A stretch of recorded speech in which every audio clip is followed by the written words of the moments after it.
All right. Good morning, everyone, and welcome to Afriq. Good morning. I'm glad you're watching. This is Leo Nyabaya, your host today. So it's great, wonderful morning as we still wish you a happy 2024 in advance. So welcome to this show. And in this show, we are just going to review the newspapers and tell you some of the things that are hitting the headlines so that as you wake up and go to your job or go to your daily routine, you should be able to get updated and know what is happening. So this is a free 24 hours. So if you've not subscribed, kindly, I beseech you to hit on the subscribe button and ensure that you subscribe. So good morning, welcome, welcome, welcome, and ensure that you also let me know where you're following me from. Of course, this is a Afriq newspaper review. Karibuni sana.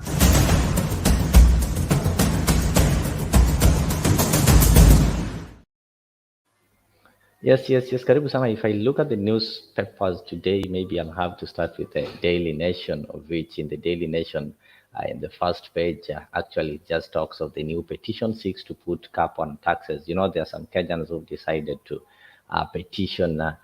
Some 8 Kenyans decided to sue the president, William Ruto's government, for wage slavery, which they say has been orchestrated by too many taxes and levies introduced with reckless abandon, and want the court to cap the taxes and levies that can be imposed on an individual at 20% and 30% for corporates.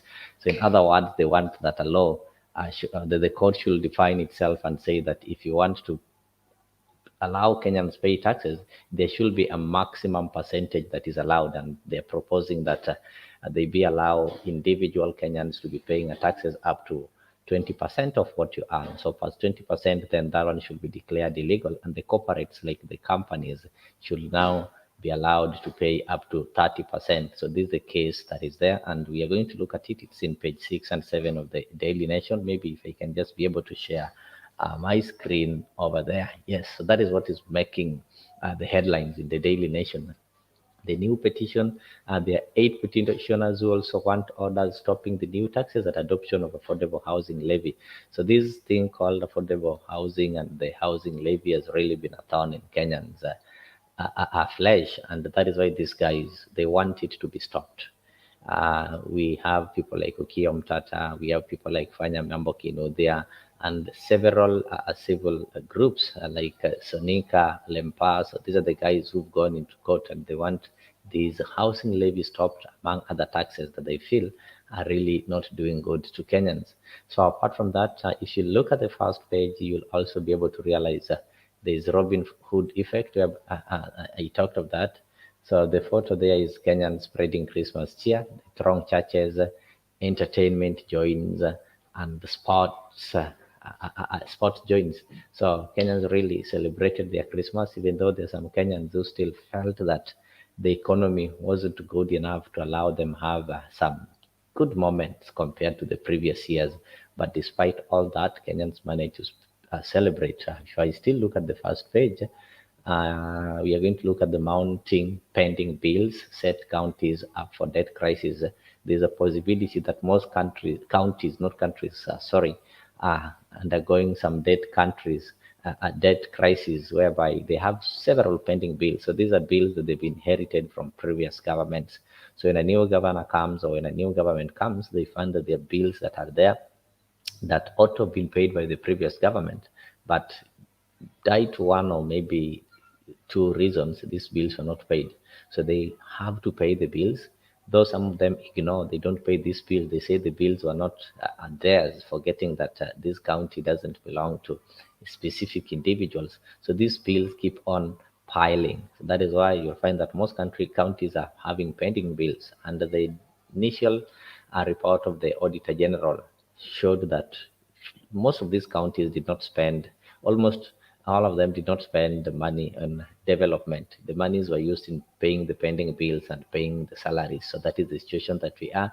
And also some interesting news that I'll be looking at later is Ethiopia becomes the third African nation to default on its 1 billion US dollars sovereign bond.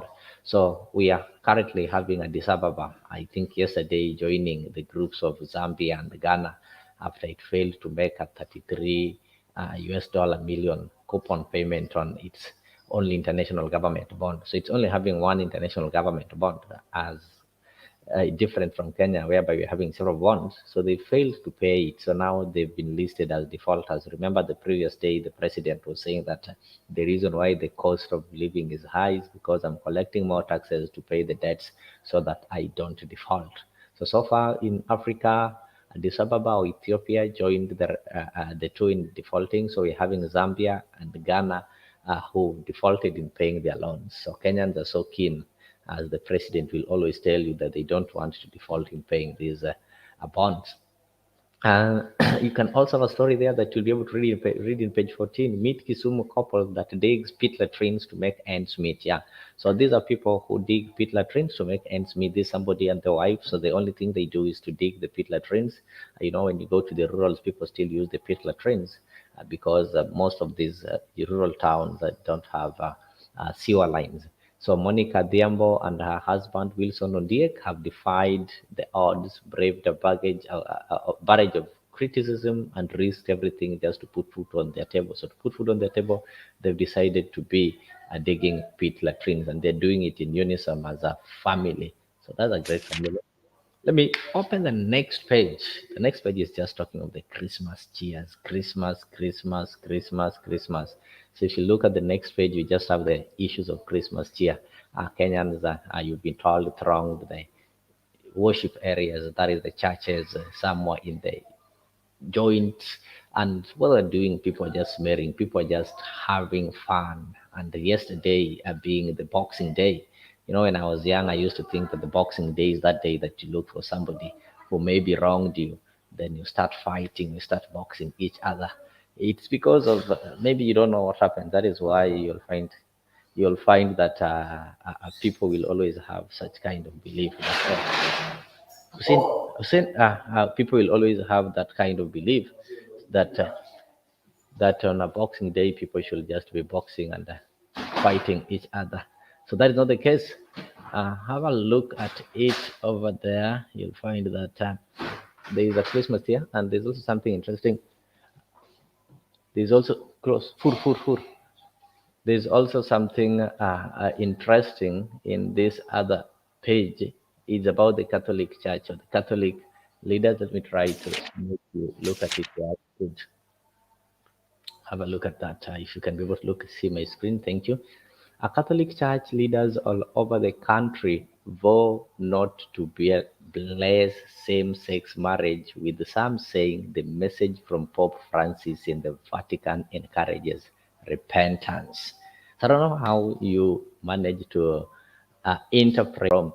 And remember, we did host a show on that, and we came to learn that they normally say that Rome has spoken and it is final. Once Rome has spoken and have declared itself, there is nothing that you can do about it. You cannot change it. You'll have to live with it. But this is not the case. It seems people are waking up, people are trying and are currently having some independent minds, and even in their worship places, they can be able to speak independently. So they are claiming that what Pope said is that I'll just go through it and read for you. The Catholic Church leaders all over the country vow not to bless the same-sex marriage, with some saying the message from Pope Francis in the Vatican encouraged repentance. So what do they say? That thousands of Kenyans who poured into churches and entertainment joins to celebrate Christmas on Monday after a year characterized by new taxes and a high cost of living. The celebrations took place amid tight security as police officers in uniform and plainclothes manned the venues while others patrolled the streets. The security was really tight in Nairobi. The Holy Family Basilica held three services. So three services, that means there were a lot of people. There are people who this is the only time that they manage to go to worship. Maybe the other days they are so busy, but this is the time that the people they only go to church twice a year, maybe at the beginning of the year, and when people are having some Christmas festive, that is when they have to go. So in Nairobi, I think the third service in the Holy Family Basilica was led by Archbishop Philip Onyolo, who urged Christians to share whatever little they had with their neighbors and vulnerable families. So that was some things that happened, and the great news you'll read, buy this newspaper, and you'll be able to get what they said concerning this other kind of blessing, the same-sex marriage. Somebody said that they can only be blessed if they accept it as a form of repentance. So, guys, if you're joining us now, let me just allow you time.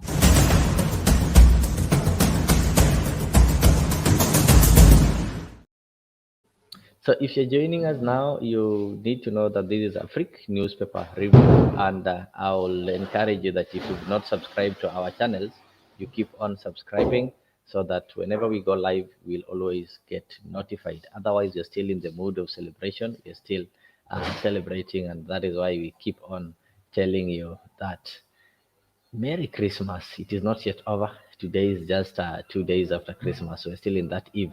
If you look on my screen, you can be able to see how Kenyans really enjoyed. There's some nyama choma there. There's some officers trying to share some things there.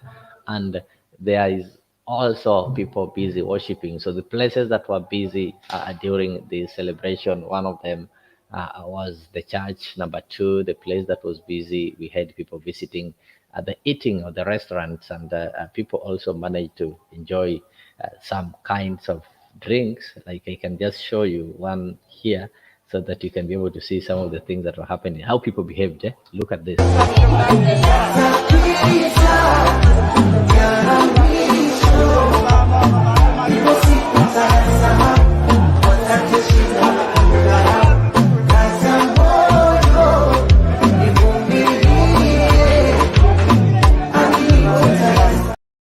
So that is how some some Kenyans decided to celebrate. Well, let me move on to the next page.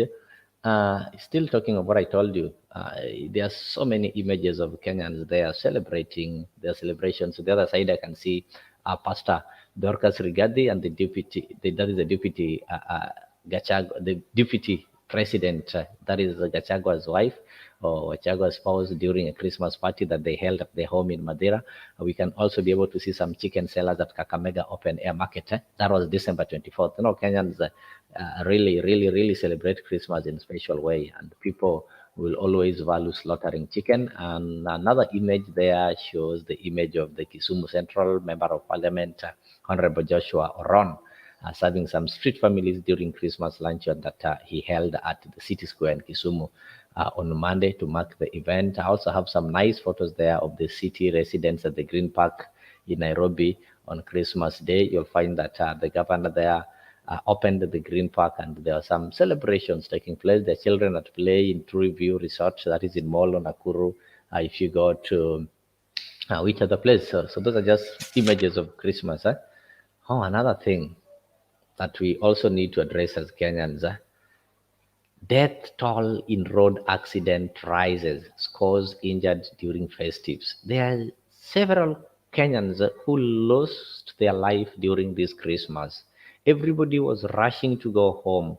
The roads were busy. There was traffic jam everywhere. The buses were overpacked. And if you find that, for example, those people who travel to the western part of the country, a distance that on a normal day they use like 1,500 Kenyan shillings, they were being charged double, 3,000 Kenyan shillings. It was like dunia inaisha. Everybody was traveling, everybody was moving. So as Kenyans, we need to ask ourselves, are these kind of travels necessary?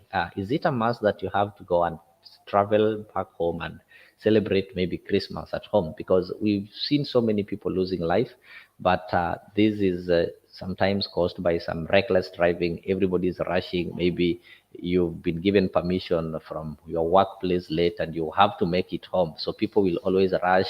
They fail to take care of the traffic rules. They fail to obey the safety measures.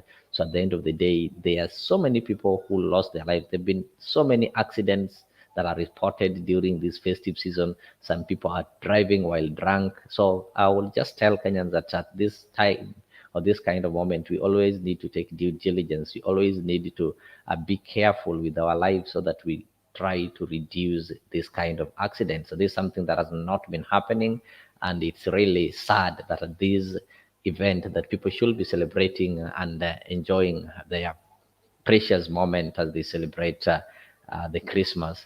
people lost their lives. So there's a report there. If you have your nation, you'll have to check on page 4, whereby they're told that death toll in the road accident rises, scores injured during festives, and 4 people lost their lives yesterday after they were knocked down by a lorry ferrying sand from Port Victoria to Busia town. This one happened in Busia County in the western parts of the country. So these people, who are 2 female students, were among the people who died in the party. They're among the people who died in the party, sorry, in the early morning accident, and the injured people were taken to the hospital. So it happened across the country, that there are several places where people were losing their lives. If I just show you there, Kenyans jam Uhuru Park for Christmas. These are also always been people's norm. When I was growing in Nairobi, it was really fun, and some of us in the estates that we will not be able to access town as frequent as other people will do it. So the only moment that you'll manage to go to town is on Christmas Day. You go to Huru Park, buy some ice creams, take some photos, and when you go home, you would also pass through the KICC and take some photos on that tallest building that right now you're told that the government is planning to sell, or is planning to put it under the management of private investors. So that is what is there. If you look at page 4, so this is Afriq, a morning show. This is Afriq Good Morning, and in this Good Morning show, we are just trying to update you with what is trending, what is hitting the news, so that when you wake up, you go about your daily activities, you're already informed. So we are connecting you with the stories over there.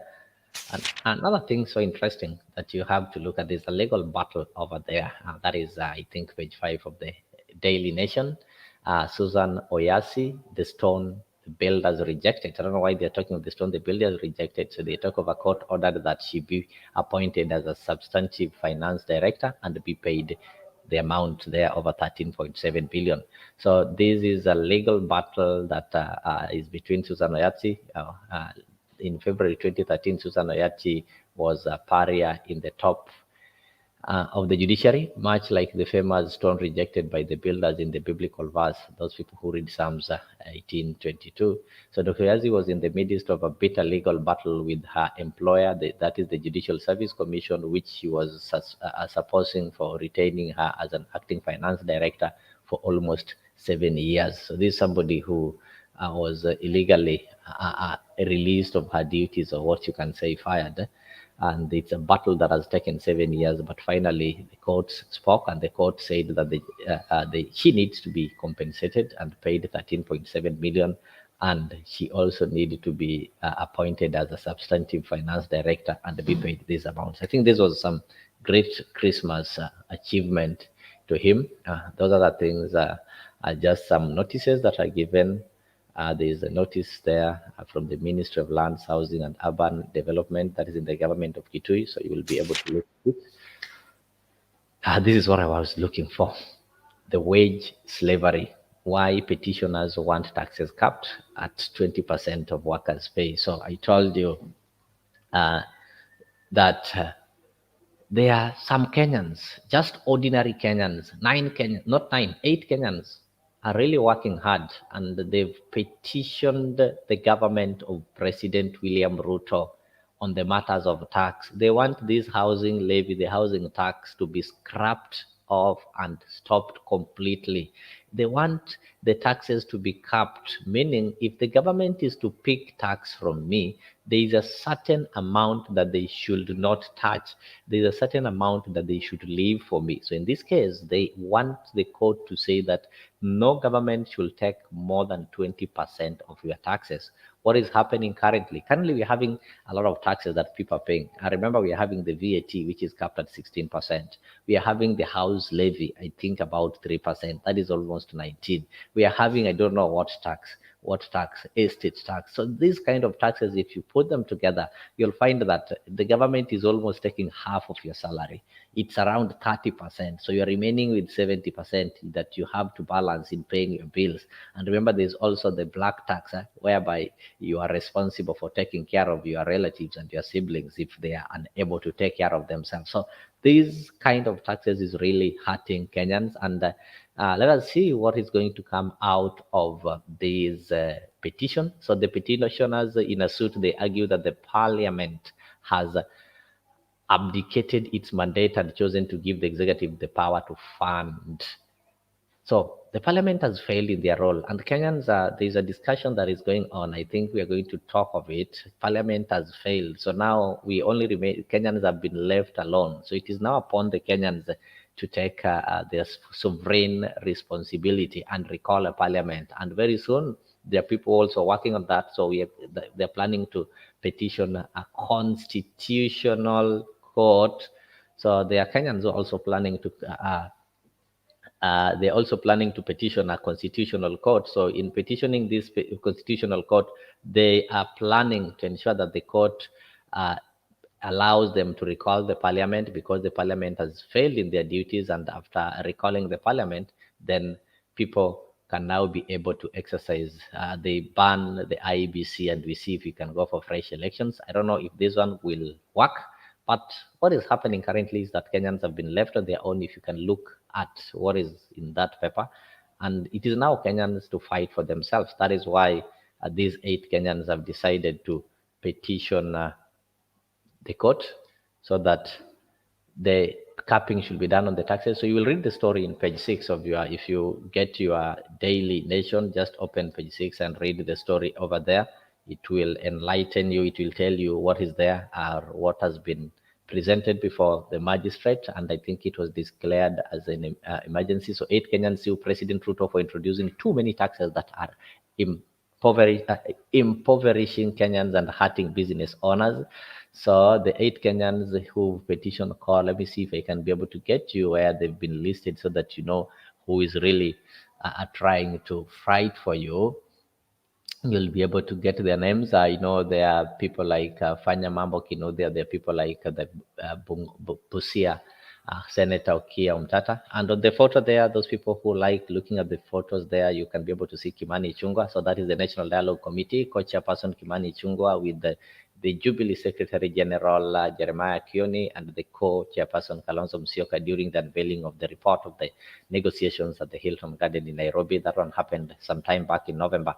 So you'll find that this dialogue committee was expected to address the issue of the cost of living, and that is among the things that they failed to do. And in their report, they admit that they did not address the issue, and that is why Kenyans have now been left on their own.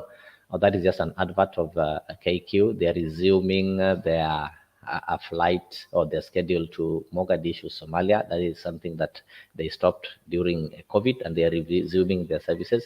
So those people who fly that route, some good news there that the KQ will be back on air. If you look at another, I'll not go through all the pages, but I'll just tell you some areas that are really important. So taxation with net income reduced, workers have had to make changes. So the net incomes have been reduced, meaning the salaries have not been increased, but the taxes are high there. So the president and his Kenya Kwanza government have raided Kenyan pockets this year. So that is the talk of the every street you go. People are really complaining that the Kenya Kwanza government decided to raid Kenya's pockets this year. So it has been, how do I say it? They talk of grinding of teeth. People have been crying everywhere. And even if you look at some of the comments during the festive, people are saying that they are not going to celebrate because they have nothing. The government is raiding your pocket. The government is picking everything left and right, but the government is not putting anything. They are not expanding the tax bases.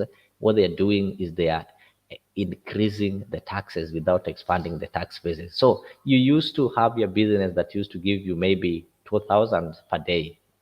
The government has increased the amount that they're going to collect from that 2,000 a day, but they've not done anything to ensure that you increase this 2,000 to 5,000 so that they can also be able to increase their taxes.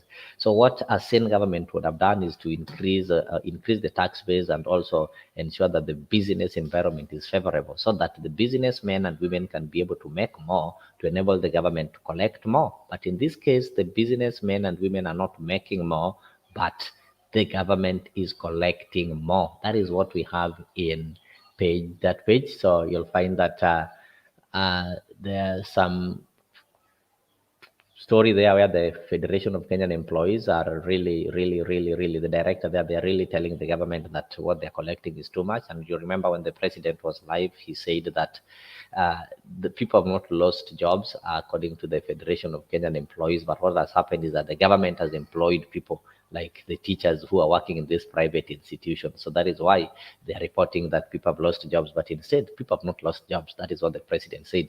So 1.5% is the percentage of the housing levy that is paid by salaried employees and their employers. So the employee is going to pay 1.5% and the employer is also going to pay 1.5%. So at the end of the day, the government is going to collect 3%. And the Federation of the Kenyan employers are really complaining because it is the employer that is paying all these things. This 1.5% and 1.5% for you and for the employer will come from the same source. So this is 3% that the government is collecting. There are so many new taxes. The tax measures contained in the Finance Act 2023 say that Federation of Kenyan Employers CEO Jacqueline Mugo was the main reason FKE members had fired some 70,000 workers between October last year and last month. Remember, between October to November, that is 1 month, 70,000 workers have been rendered jobless. And the government promised that they are going to create 1 million jobs every year. But here we are getting a report whereby 70,000 workers are doing what? They've been fired. They have been fired simply because hakuna kazi. So when asked, why are you firing people? The response that these guys gave was that we are firing people simply because the government cannot be able to pay them. Sorry, the private sectors cannot be able to pay them because the government has increased the taxes there, and these taxes are really hurting. Let me look at what is happening maybe in the next page and see if there's something that we can be able to see there. Yes, that is just a story of a music legend, Mwendo, who lives behind an enduring legacy. So for those people who like music, the ones who follow music, I think you'll have an opportunity there to go and read more about that.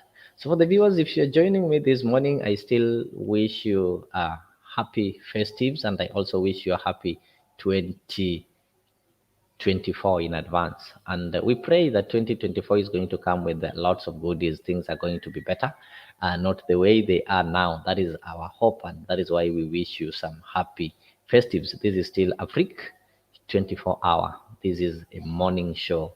This is the morning updates. We are just updating you on what is hitting the headlines on our daily newspaper, so that when you buy the newspaper, at least you have an idea of what is there. And when you go about your daily activities, you already have an idea of how the country is. So you should always keep it here for the Afriq morning.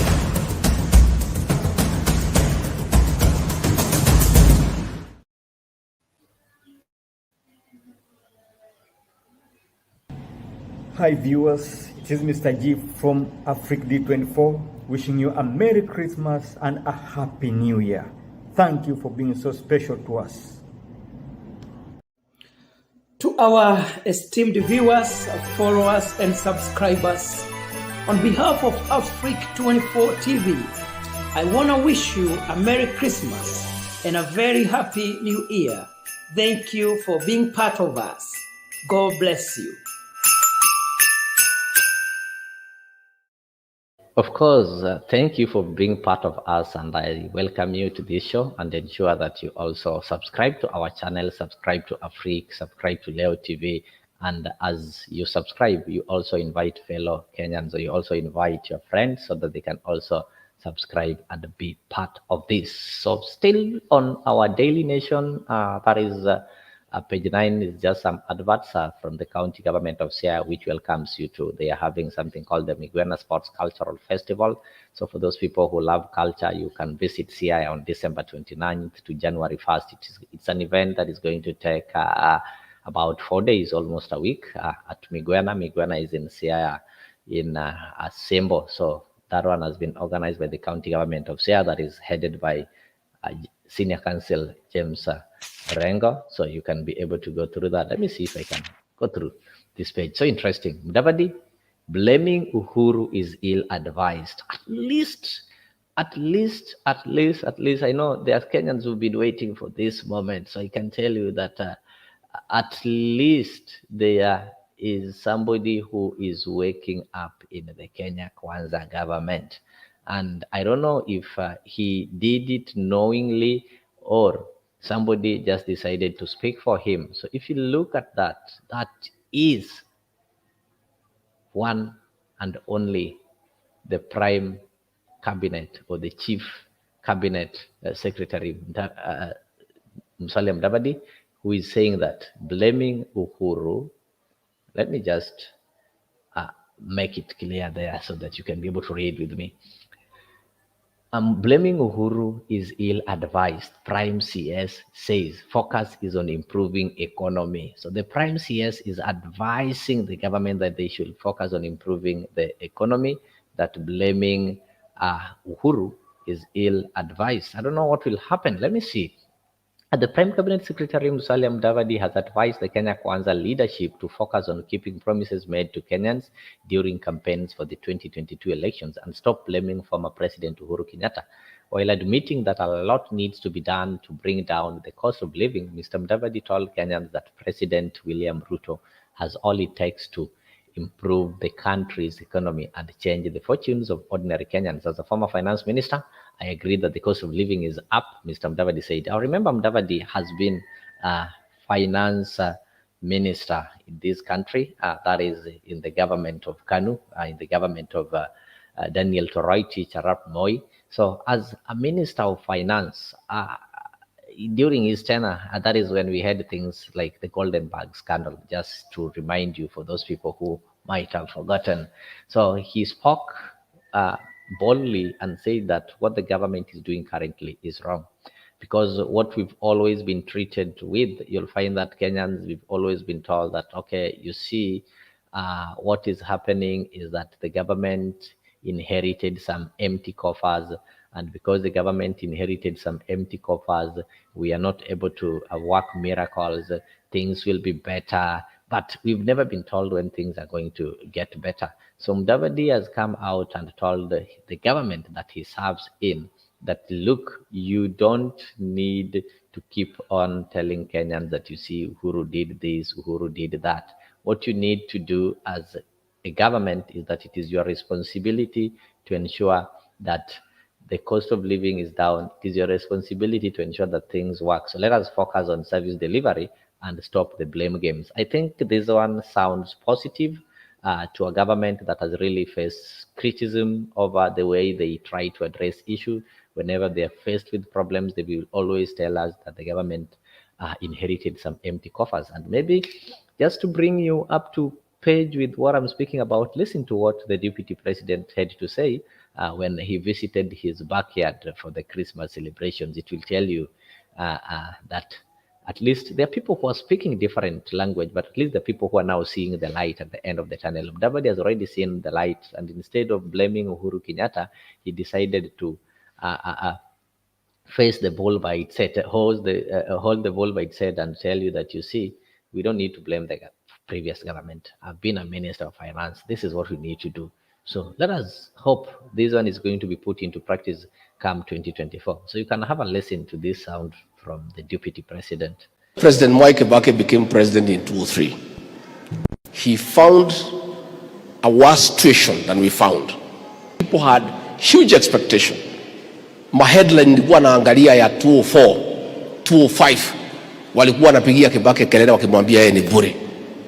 Wakasema wewe ameleta VAT, Kibaki ndiye alileta VAT, alikuwa anachukua kodi. Akapigiwa kelele 2004, 2005, 2006 mambo ikaanza kubadilika, watu wakanyamaza. Ikifika 2007 watu wakaamua Kibaki arudi. By the time Kibaki alimaliza miaka yake 10, President Mwai Kibaki was a hero of this country. The same thing is happening today. Mimi nataka kuambia nyinyi watu ya nyumbani, hakuna shida. Tulipata nchi imefilisika. Na nilisema pale Kasarani, kwa store yetu hata panya alikuwa ametoroka, hakuna kitu ya kukula. Tumeanza Kenya afresh. And so far, we are getting on well. Rais na mimi hatulali. Saa 11 asubuhi tuko kwa ofisi. Tunatoka saa 6 usiku. Tunang'ang'ana na mnajua sisi ni watu ya bidii.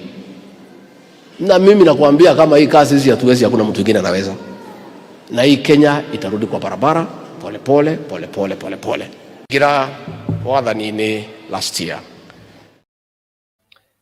Yes, that is the deputy president trying to explain to Kenyans why the cost of living is high. He's trying to give some narratives.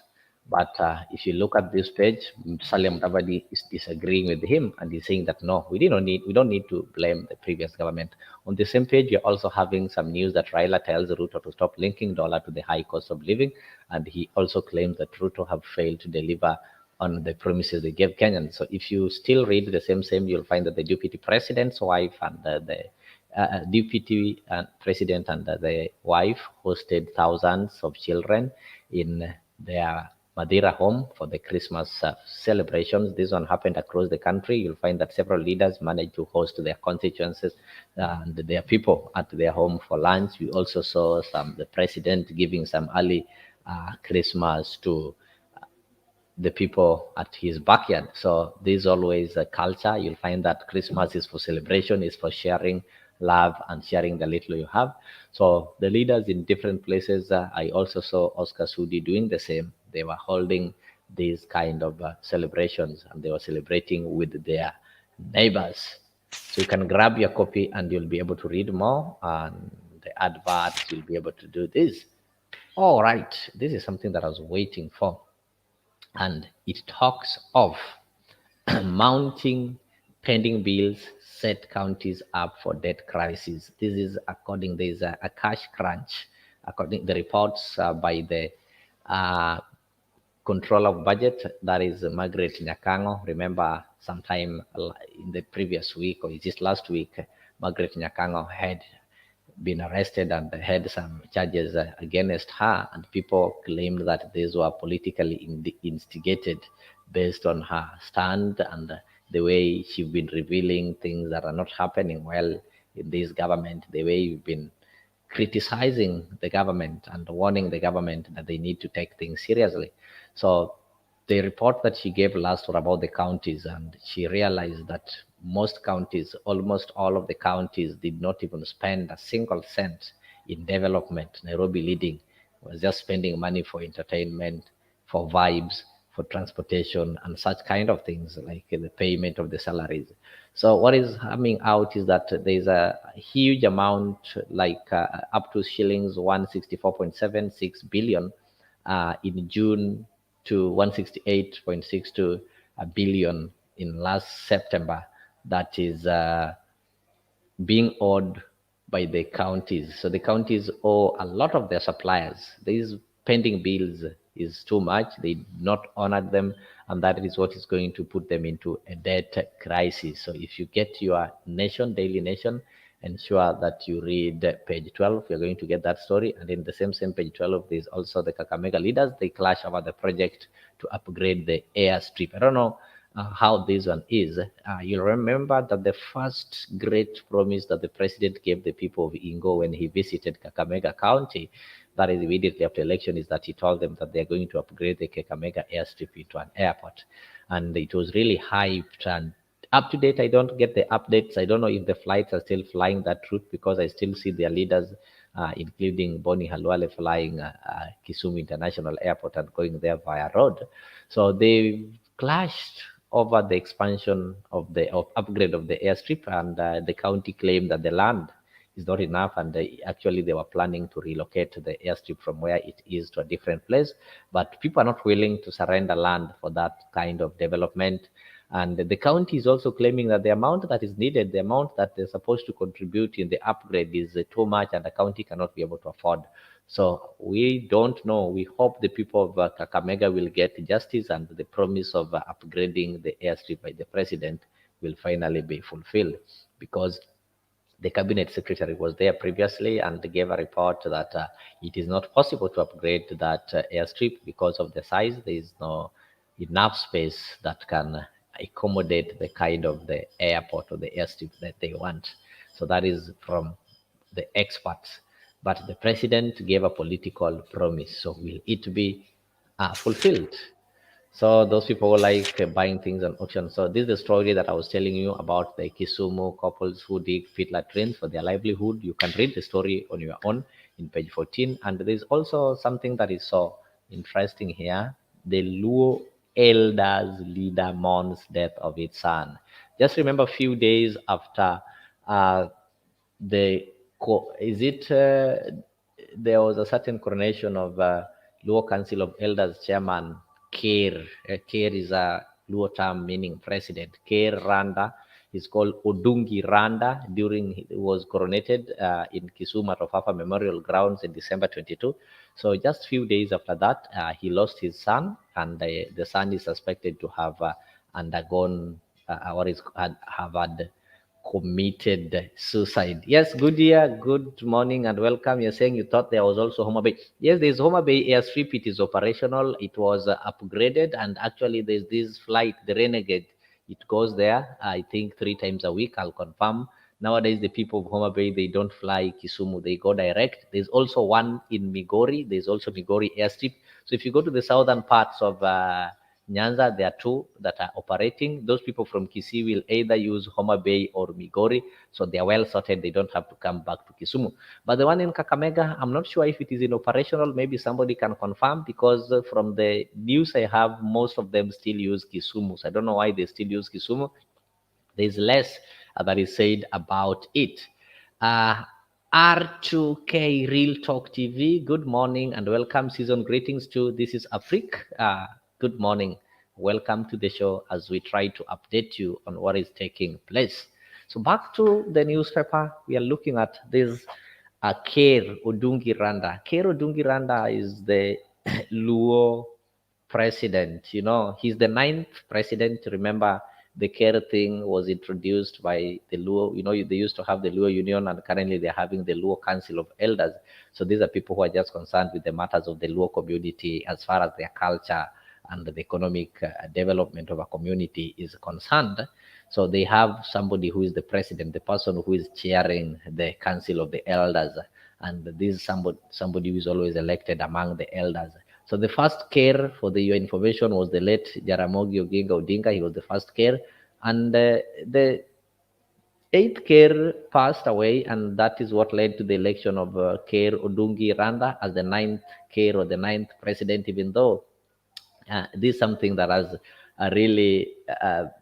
it's really having some issues whereby we are having a different faction that is also having their own care. So it's for the first time that the Luo community are having such kind of thing happening. We are having a different group that is also saying that, okay, CC as Luos, we don't recognize Kair Odungi Randa. We are having Kair Willis Otondi. And this other group is also saying we don't recognize Willis Otondi. And they've also had some court battles. The case has been taken to court, and even days before the coronation that happened, I remember he was elected in an event that happened, a Luo festival that happened in Homa Bay. So this one was now coronation, just like the swearing in, Akipewa, the instruments of power. So before that happened, there were also some chaos at the same place where the other faction of the Kair Otondi went there and claimed that, you know, these coronations should not take place here at the Ofafa Memorial Hall. Ofafa Memorial Hall belongs to the Luo community, and it is registered under the Luo Council of Elders, and it is a community facility. So there were chaos, and the other group was sent or were chased away. So after coronation, the Kair, now the newly installed Council of Elders chairman, Kair Odungi Randa, is mourning the death of his 42-year-old son who allegedly died by suicide at their Boya home in Nyando. This guy is also uncle to Kileleshwa MCA Robert Alai, and he's a long-term aide. He was a long-term aide to Jaramogi Oginga Odinga. So he was the aide to Jaramogi Oginga Odinga, and that is why it makes people to read some politics in it. And people try to say that, okay, this is not a traditional council elder, but this is just a political figure So the other faction is also led by those people who are disagreeing with the leadership of Raila Amolo Odinga. So they're the ones that are supporting the other care. So I don't know. It is up to the Luo community to sit down and put their house in order. But otherwise, as a freak, we just have to send our condolences to the Luo Council of Elders, that is Ker Odungi Randa. So the sudden death of Mr. Randa's second-born child comes 3 days after he was inaugurated as the ninth Ker of the Luo community during a ceremony that was held at the Ofafa Memorial Hall, and you'll find that this ceremony was graced by his heaviness. They call him His Heaviness in Luo, Raila Amolo Odinga. So this newspaper is so interesting. Over there, I have some opinion. If you read page 16, and there's some opinion by one Wanjohi Gidinji, who is trying to say it is wrong to think private schools don't pay tax at all. This is something that has always happened. People have always thought that the private schools don't pay tax. So he's trying to explain to you that there has been a review of all activities aimed at taking back to the roots of certain segments of the society.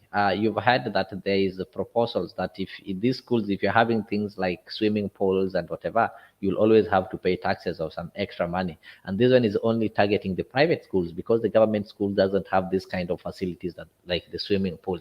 So people have really been meant to believe that the private schools are not paying taxes, and you need to be informed that these guys pay taxes and their tax records are always up to date. So you can be able to get your newspaper and read that one in page 16. There's a cartoon there. This one I have to show you. This one I have to show you. That opinion I have to show you. Yes. Sorry. I have opened it. I'll just do it like this. Yes. So if you can be able to see there is a cartoon there. There is some box of wrapped gift written to the Kenyan people. But there's some music playing there. I can see volume 2. Promises, DJ America Promises Volume 2. Pledges, Volume 2. Rhetorics and blames. So Kenyans, these are the Christmas gifts. I think these are the Christmas gifts that you're getting from the government. You are given some gifts, but the music that is playing, the DJ is there. You can see some photos of, I think those are Kenyans. They're having some bowls, some begging bowls. Lakini, the DJ is just playing promises. Chuku, chuku, chuku, chuku, chuku. DJ start from the beginning. Promises. DJ tena akifanya chuku, chuku, chuku, chuku, chuku, chuku. Anaweka ile disk ya Pledges Volume 2. Kidogo kidogo akifanya chuku, chuku, chuku, chuku, chuku. DJ rewind. Anaweka blame games, Uhuru this, Uhuru that. So that is what is happening. It's so interesting. Yeah. So you'll be able to analyze that cartoon at your own time when you'll get time. Let me see. Today in history, this is so interesting. I just have to tell you. And just to remind you that as Afriq, we are soon launching a program that is going to be dealing with history, at the historical archives. I'll let you know when it is ready, and you'll be able to enjoy our rich history. So December 27, 1991, I don't know how many years from today for the mathematicians, mathematicians, you can help me calculate that.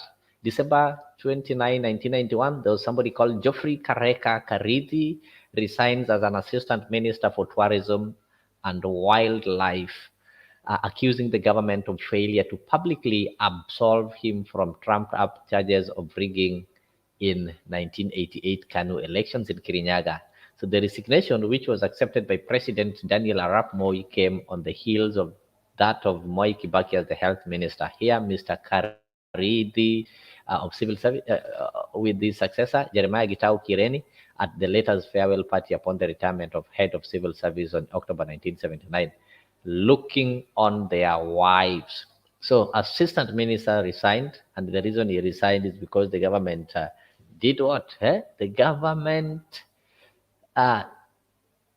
failed to publicly absolve him from a trumped up charges of rigging. You know, rigging did not start today. Rigging started with the Moi era.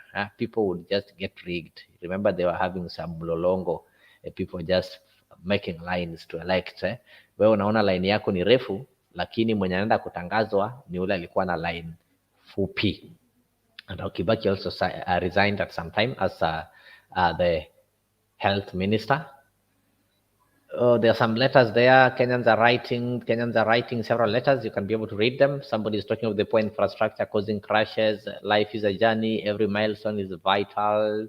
Why land to laws making Kenyan Airways? So you can be able to read those letters at your own time. I'll not be able to read them for you.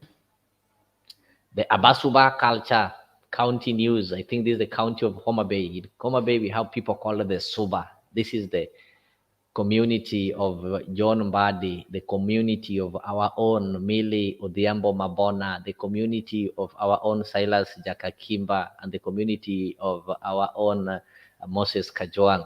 So they are saying, inside the renewed bid to save Abasuba culture, just to remind you of some history, for those people who know, the Abasuba were Bantus, and currently they are known as the Luo Basuba. These were Bantus who migrated using the same route, the western route, with the Western Bantus. That is the group of the Abaluya, the Abagusi, and the Bukusu that you see. Yeah? Those guys you see, the Basoga in Uganda, the Baganda. So these guys were Bantus.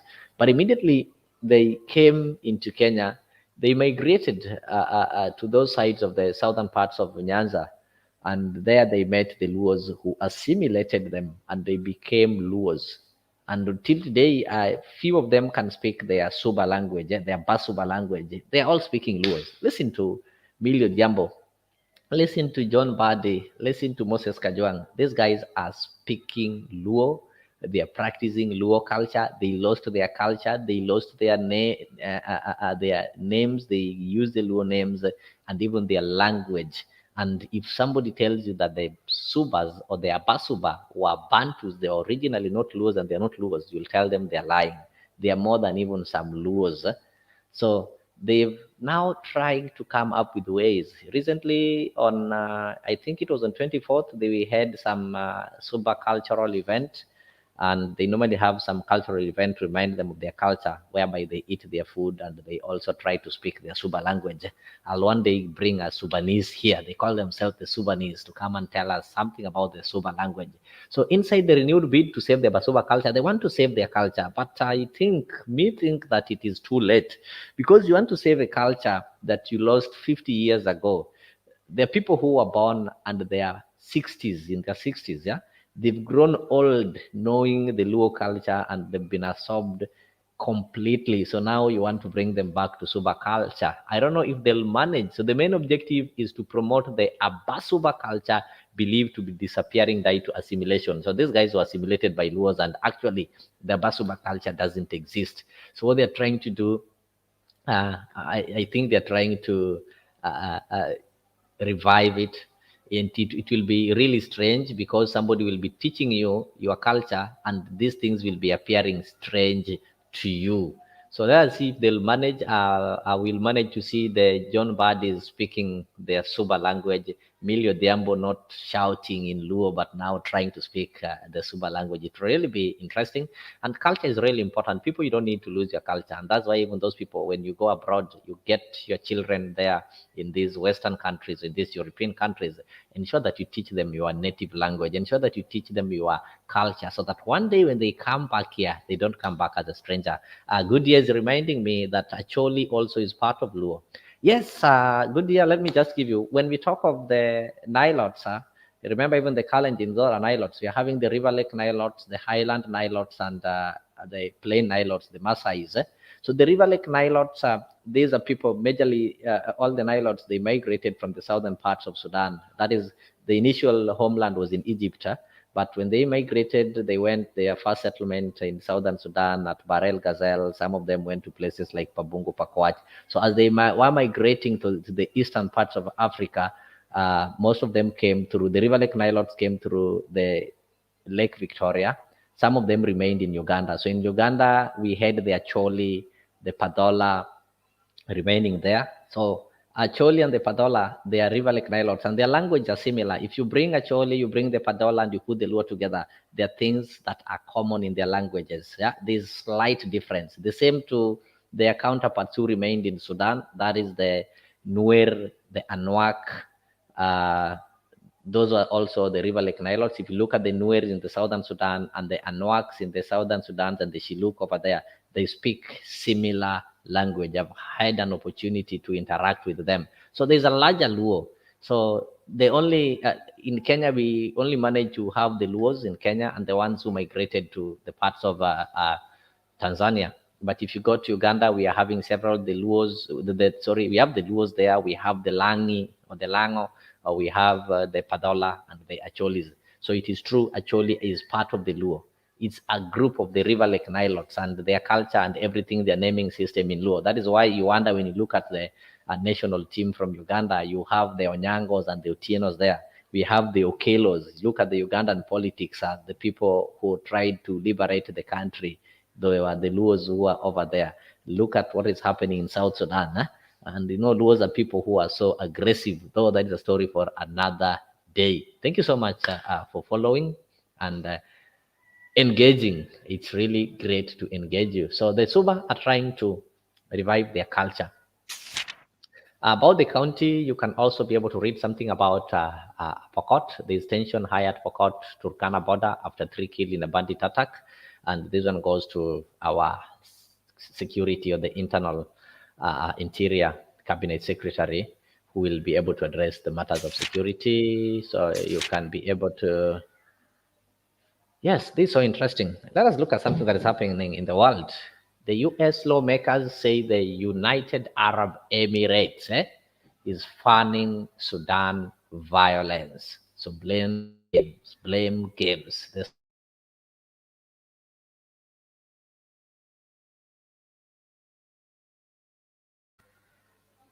You read that, and the U.S. also, the U.S. strikes is targeting a pro-Iranian group in Iraq, claim a life-drawing anger from Baghdad authorities. So those are some of the international news that you'll be able to read. Let me see if I can get something on the business that is worth talking of.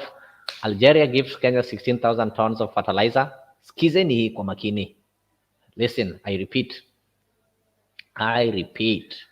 As time Kenya was gifted fertilizer by Russia, and the government decided to sell it to you. So skiza na usikize kwa makini, usiseme hatukukwambia.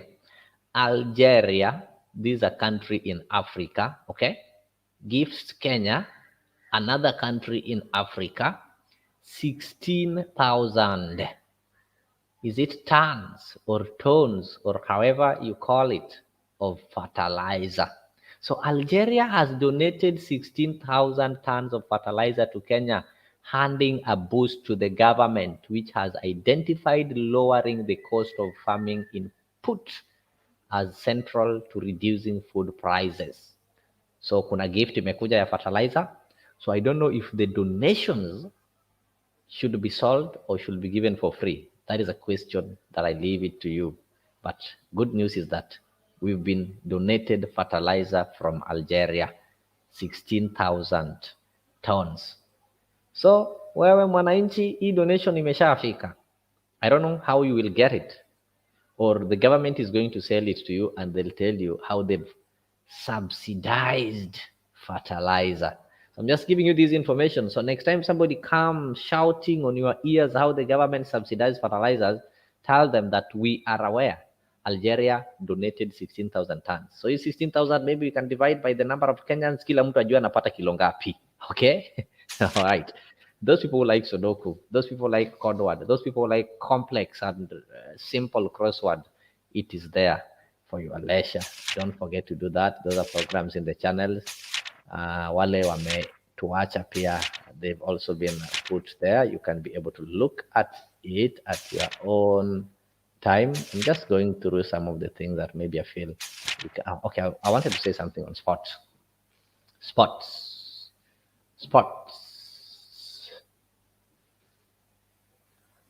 You can take your time, buy the paper, and look at what is happening in the sports there. Uh-huh. I got it. Housing levy. President and MPs headed for a clash. Why is the president, or why are the president and the MPs headed for a clash? So you're told that the parliament is headed for a clash with President William Ruto over housing tax deductions. The court declared discriminatory. Remember, the court declared these deductions as discriminatory. So the Senate Minority Leader Stewart Mazayo said that relevant committees of the two houses should commence plans to ensure those deducted are refunded by the Kenyan Revenue Authority. Senate committee, including roads, transport, and housing, and finance and budget, are to liaise with the counterpart teams at the National Assembly to ensure that Kenyans get their money back. the court, the court, the only hope that Kenyans are currently having after the parliament has failed us, after the executive has failed us. So the court declared that this housing levy is discriminatory. So the two houses, that is the National Assembly and the Senate, is trying to come up with the ways to ensure that the Kenya Revenue Authority will have to refund those people who've already been deducted. But on the other side, the president is saying, no way, nobody is going to stop us from collecting taxes. Nobody is going to stop us from overtaxing you or from collecting the house levy. But the parliament and the National Assembly is saying that no, this money need to be refunded. So they are headed to clash. We don't know nani atagonga mwingine or who will cede the ground. But remember, the president said he's having a sword. So your guess is as good as mine. The owner of the sword will carry the day. So you don't understand why counties keep gifting Kenya. All right, good year. The countries they keep gifting Kenyans. No, Kenyans are good people. Kenyans are really wonderful people. It is just our leaders that are making us undergo through this ridicule across the borders. But Kenyans generally are good people. That is why we have countries gifting us. Like we've just been gifted 16K tons of fertilizers. But what will happen? The government will not tell you that you've been gifted these fertilizers. They will not give you these fertilizers. They will sell it to you. They will make profit out of it and tell you how they've lowered the cost of fertilizers that the previous government did not lower. So it is we Kenyans who foolishly believe this kind of lies. We are the ones who are breeding lies. We are the ones who are consuming these lies. And when somebody tells you that our president is a content creator, we are the ones who are consuming this content. So the moment we will stop consuming this kind of content, then the government will take us serious and this kind of nonsense will not happen. So I've just given you news that Algeria have gifted us some fertilizers.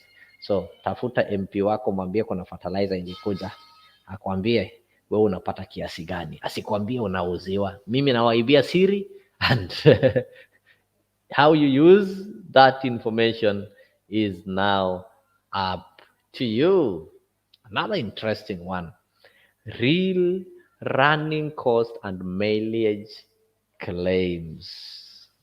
Those people who have cars, those people who have boda, those people who have tuk-tuk, wule mama boda, there is something for you there to go and check on. And those are some advice on those people who are driving, where you draw the line on overtaking. That one can also help you to reduce the kind of accidents that we've really experienced. For the parenting, there's a DN2 there, parenting. So hits and misses of 2023 and our hopes for the new year. You can go and buy that one and read to know Pauline Wamwea from Mombasa navigated parenting through her son's rite of passage. So we are having so many challenges in bringing our children, and in this era whereby we are having single mothers. You know, in Kenya, somebody was telling me that we should not be saying we have single mothers. You ladies are either divorced, single, or widowed. So sorry if I'm stepping on somebody's feet. Somebody was telling me yesterday when I was trying to look at some of the challenges that the single parents or single mothers are facing. They told me that this idea of sugarcoating things as single mothers is the reason why ladies don't get married today, is the reason why we are having broken families, because somebody breaks the marriage anaenda anaanza kujiita I'm a proud single mother, a mother of one beautiful girl, a mother of one boy, a mother of two, a mother of three, mama boys, mama girls. So he was telling me we don't need to use such kind of things. There's nothing like single mother, I'm a single father, baby mama, baby daddy. No, this kind of nonsense, those are not my words, should stop. And I was told we need to say, if you are a lady, you are either single, you are married, you are divorced, or you are widowed. So the time you find yourself as a single parent taking care of the kids without a father figure in that house, then it is either you are widowed or divorced. Full stop. Hii mambo ya kutuambia wewe ni single mother is the reason why we have broken families. Sorry, but that is what, not my words. I'm just quoting what I was told. So you can read Parenting for those people who call them the single mothers or the single fathers, or the divorced or the widowed, who are facing challenges in raising children. You know, that one can help you. Just get it. There's a story that have been done there on the hits and misses of 2023 and hopes for the near 2024. People have started writing their New Year resolutions. I know right now you should be having the 2023 resolutions. You look at them vis-a-vis what you achieved.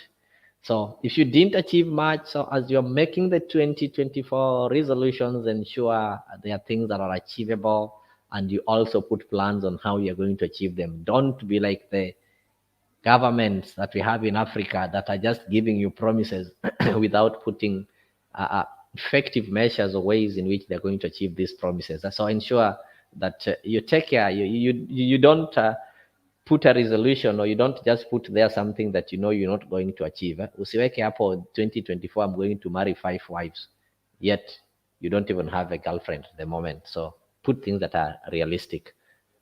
Okay. Still on the family matters, I've told you, you'll read that one, you'll really get advised. Matters family. Pastor Kitoko there is advising how somebody is asking, how do I reconnect with my son? You know, there are so many broken families whereby the marriages are not working, people need to part ways. Mama pengine ameenda na mtoto, or the father decides to go with the baby. I know these kids are innocent, they're suffering, and there's some, their mothers tell them when they try to ask their parents, Mommy, why is it that the other guys are having their dads? Mimi daddy alienda wapi? So some of them are told daddy walienda zile safari refu, and they're wondering hii safari ni ya wapi, watu hawarudi. Some of them are told your parent died in the World War, your parent died kwa ile Westgate attack. So there are so many things that we put in the brains of these little innocent children simply because we broke or we parted way with my partner. And it's high time we need to ensure that these kids are innocent. Our differences, our problems should not infiltrate their lives. So there are kids who are growing hating on their biological fathers, not because their biological fathers are evil, but it is because of the information that their mom told them. There are kids who've grown up hating their biological mothers, not because these mothers are evil, but the information that they were given when they were growing up. So raising children is not an easy thing. It is really a challenge. So if you get the parents, I think it will give you ways. It will give you ways. And there's also a question there. The investors, somebody is asking, is it wise to co-own a house with my girlfriend? People are going through this. When a girlfriend too, somebody has not married you, hajalipa dowry, register, like you don't have a marriage certificate, you don't have a wedding certificate, you don't even have some photos that you've taken together that to show that you are a girlfriend or you are a side chick or you are a side hen or whatever you call yourself. Then all of a sudden from the moon you decided to own things together. So such stories are there, such things happen. So read that article it will help you. Yes. Oh, so, just a man. That is Josiah Wasonga. Is also I've also penned something there for you to go and look at. Let go of those family grudges, and this comes at a great time. December is a point that the family will always have to meet. Wife speak. That is by Karime Gatimi. Is telling you to let go of the family grudges. There are some family grudges that you have that you people only meet during funerals. Eh? You have a family, you don't call each other, you don't check on each other. The only time that you meet as a family is during funeral, kwa sababu hiyo ni lazima. And during funeral, there is even groups there. So and so can only talk to this person. I can only associate with this. I can only associate with this. So those are some family grudges that you need to let go as you start 2024. Ensure that there are some family grudges that are even inherited because your dad told you that your uncle did this to their grandfather or did this to that person. So you believe inheriting grudges. If I ask you, why are you not talking to so and so? These people have not done anything wrong to you, but you're holding on grudges that you inherited from your father. Your mother alikuambia ule ni mchawi, alikuambia ule ni mchoyo, lakini wewe hujawahi ona hiyo uchoyo yake. You inherit this kind of grudges and you also inherit bitterness. So you're being told that 2024, let go of the family grudges. Your family is your family. If something happens, you can sit together and sort it and continue as a family. So any grudge, I've known of people who've been having family grudges. And if you try to look at the root cause of these grudges, some of them are baseless. Most of them are just inherited. Your mom comes and tell you, usicheze na ule, wale watu ni wabaya. So you live, you grow putting that kind of nonsense in your brain until when you are an adult, you also tell your kids the same, that certain family musicheze nao. So these are grudges that are not going to help us. And if you are a Christian or a Muslim, I can tell you, you will not see heaven. So you'll get that story still in parenting. Yeah, there's a long, interesting things over there. So ensure you get it.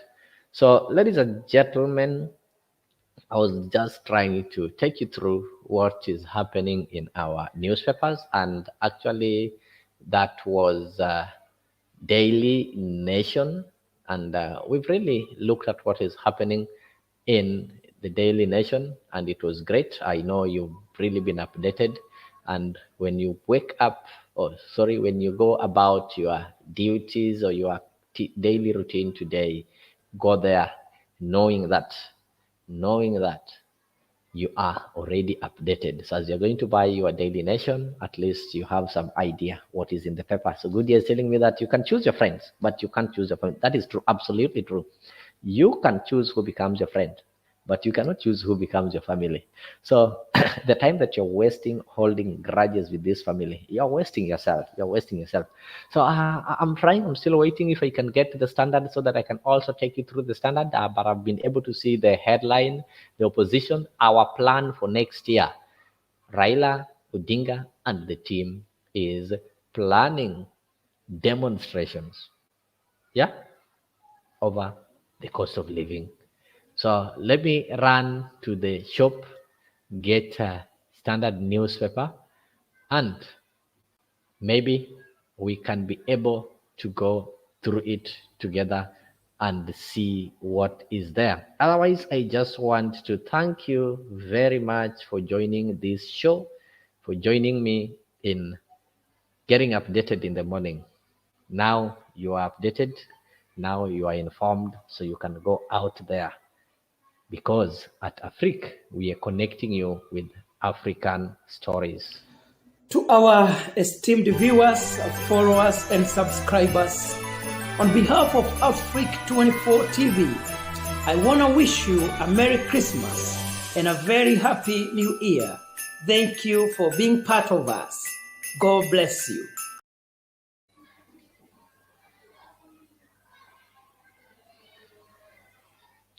Yes, guys. God bless you. This is Afriq Morning.